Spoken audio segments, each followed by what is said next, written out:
Hey everybody, Gabby here, and welcome to the last episode of A Battle a Day for this week.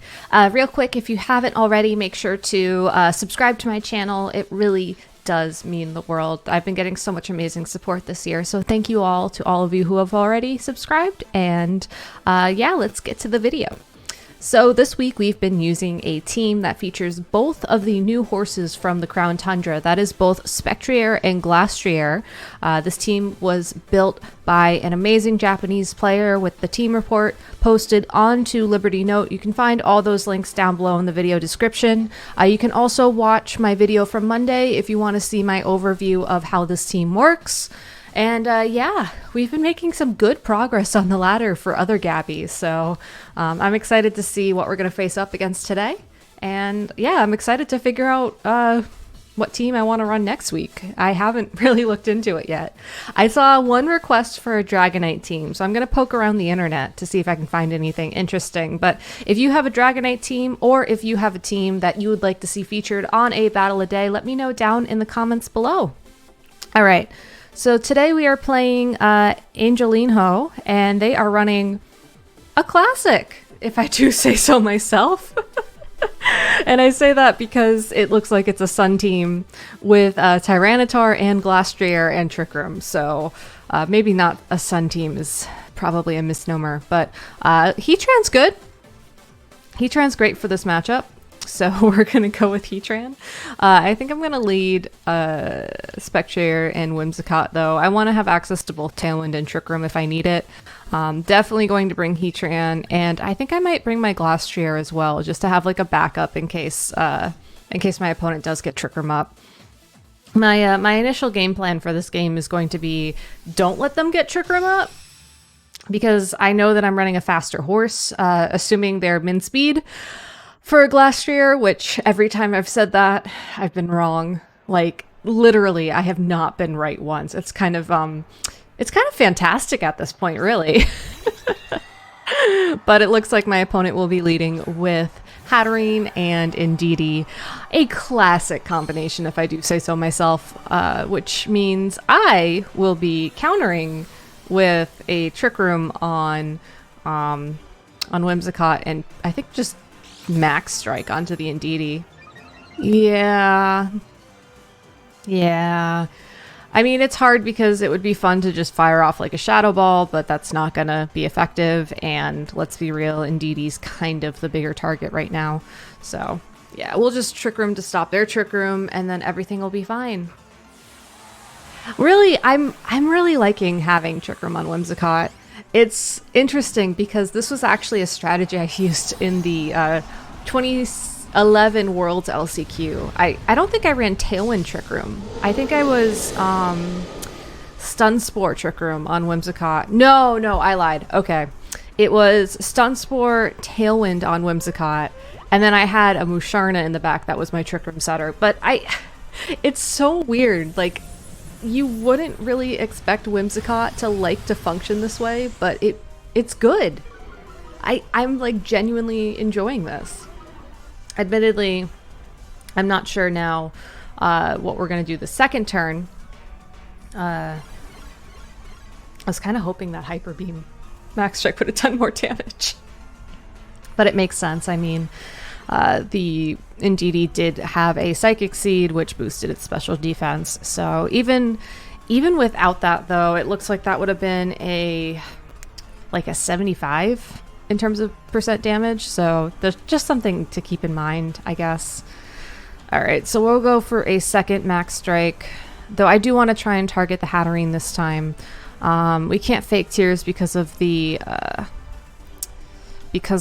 Psychic terrain. So we'll go for a Dazzling Gleam, and then worst case scenario, we can protect our Max Guard Trick Room next turn. So might be a mistake, but I would much rather at this point get damage down than anything else. So, though actually, now that I said that, I just gave my opponent a free switch, so this actually might be pretty bad. I don't know. I guess it ultimately will depend on how much damage I can deal this next turn with Spectrier as well. Oh, he didn't go for Trick Room. Okay, never mind. We're fine. We are brought down to Sash, but that's fine. There's no redirection on the field, which means I can just go for big damage next turn. It's possible that my opponent might Dynamax their Hatterene and Max Guard. That certainly is something that we have to be aware of, but I think if they send in Glastrier right now, that will not be their game plan. Yeah. Like, if I were my opponent right now, my primary concern would be just getting my speed control set up somehow. So, let's see. We'll go for the KO on Hatterene. We'll go for a Dazzle with Whimsicott. And then we can... actually, you know what? I changed my mind.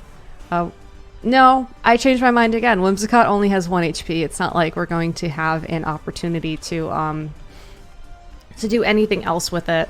I was like trying to decide if I wanted to Tailwind or something. And ultimately I was just like, no, I don't think I necessarily need it at this point. I would have liked to get just to do anything but Dazzle on Whimsicott. Like a fake Tears into the Glastrier would have been amazing.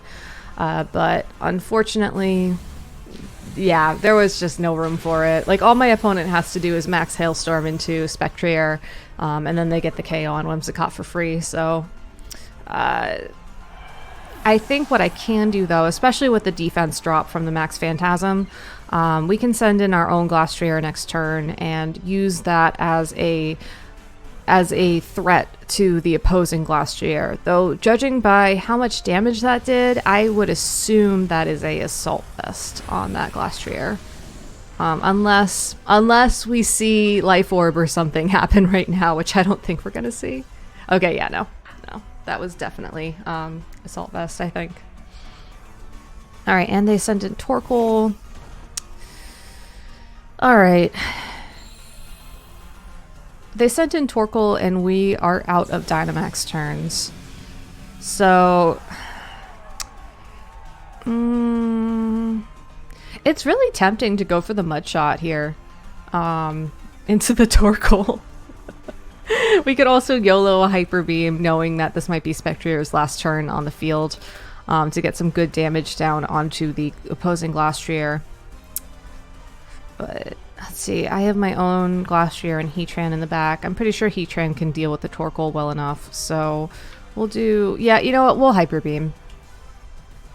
Or... no. We're not going to Hyper Beam. We're going to Shadow Ball. I think Shadow Ball will be the better move here, so let's go for it. Okay, anyways. Yeah, that did it. That did about as much as I wanted it to do, so... yikes, that did not. These, the special defense boosts from these Max Quakes are certainly adding up quick, but that's fine. You know why it's fine? Because we have our own Glastrier in the back, and everything will be fine. Probably. Pokemon. This is, it's weird. It's weird. I still feel like I have the advantage, but at the same time, because, like, if you go back to the early turns with the whole Trick Room interaction, like, being able to deny my opponent the speed control they want makes me feel pretty confident about the position I'm in. But then at the same time, I think there's always just that lingering bit of doubt in the back of your mind where you're like, is it? The nice news is that the Torkoal cannot deal damage to the HEATRAN with fire-type attacks, and we do have Earth Power, so I'm going to go ahead and target the Torkoal with that. As for the opposing Glastrier, I mean, we have Shuckaberry. He's only at +1. Actually, you know what? Let's close combat.